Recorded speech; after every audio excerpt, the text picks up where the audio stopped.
ese kubaha Imana ni iki? Ese kubaha Imana ntiwubahe umuntu yaremye? Imana ibibona ko wayubashye by'ukuri koko? Hamwe n'ibindi bitari byinshi, kubera ko ntifuza ko iyi video iba ndende, reka nze tubiganiraho mu kanya gatoya. Gusa reka mbanze suhuze wewe wamaze kugera kuri iyi channel, ugatanga umwanya wawe, ukigomwa, ugakanda subscribe. Ngusabiye umugisha uturuka ku Mana.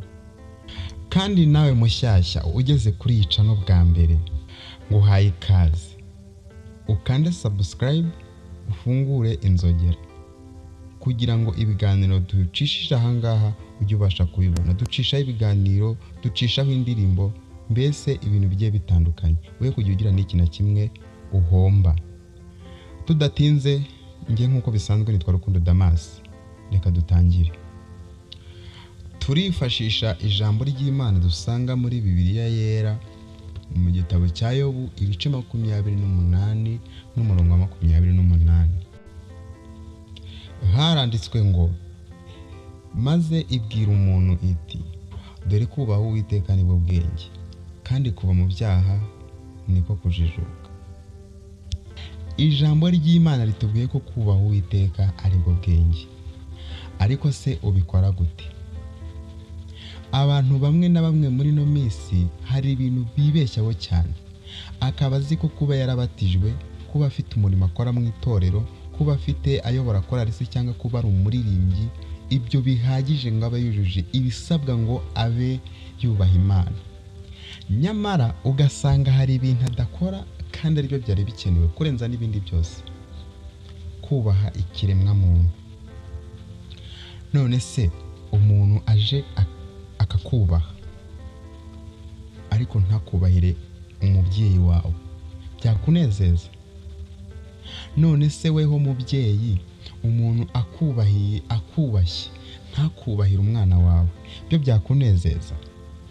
Bishatse kuvuga ngo nimba dushaka kubaha Imana neza, tugomba no kubaha abo yaremye. Kububaha, kubakunda ni ibintu wabura muri wowe bikitwa icyaha, kandi nta munyabyaha uzigira ubona mu maso h'Imana. Cyane ko Bibiliya yatubwiye ko kuva mu byaha ariko kujijuka. Twese turabizi ko iyo umuntu yamaze kuva mu byaha aba yahindutse icyaremwe gishya. Kandi ntabwo ushobora kuva mu byaha ukiri ku kigero cyo kutubaha umuntu. Ibyo bintu baye bikikuriho n'ubundi ubukira umunyabyaha.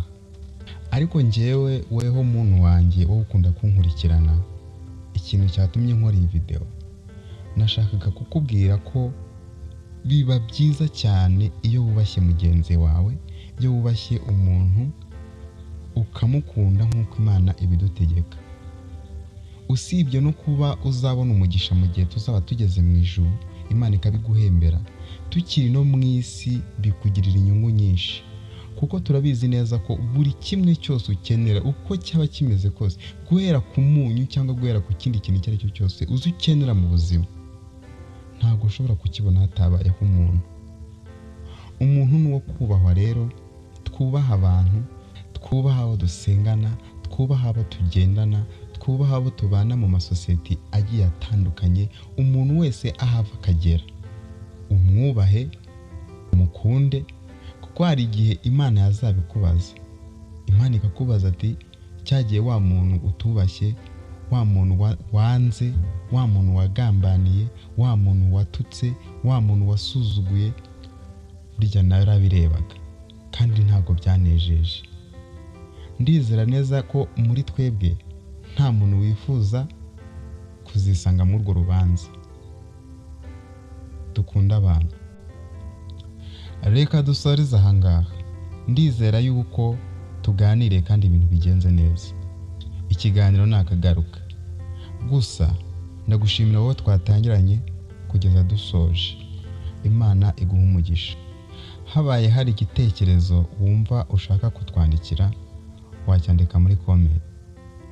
Iyi video niba hari ikintu ikwigishije, uyisangiza abandi. Urakoze. Tubane mu yindi video.